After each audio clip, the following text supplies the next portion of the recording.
So I made a crock-pot lasagna using ravioli and it was awesome. Not gonna waste time with a long introduction. Let's get into it. Here are the ingredients. Half a teaspoon salt, quarter teaspoon black pepper, quarter teaspoon garlic powder, half a teaspoon oregano. Then 1 pound ground beef, or you can substitute it with ground turkey or chicken, and mild Italian sausage is a good choice also.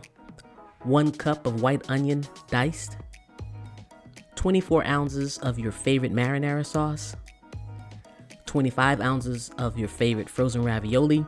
I chose the spinach and cheese, and 2 cups of shredded mozzarella cheese.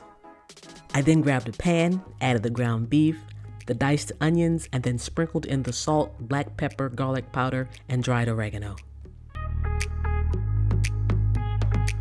I cooked the mixture until the meat was brown, and then I drained some of the liquid, but not all of it, because I left some to help with the moisture. Got my crock pot and sprayed it with some olive oil. This is going to help prevent sticking. And so next, I began to layer. So for the first layer, I poured about half the marinara sauce at the bottom of the crock pot. The second layer, I put in some frozen ravioli. The third layer, I added the ground beef and onion mix. The next layer, the shredded cheese. And then I decided to sprinkle some garlic powder and Italian seasoning. I didn't measure it, I just shook some over it. I repeated the steps for the next layers until all the ingredients were used. Now I did add a little bit of extra cheese. And when you make this recipe your own. If you want to add extra sauce or extra cheese, go for it.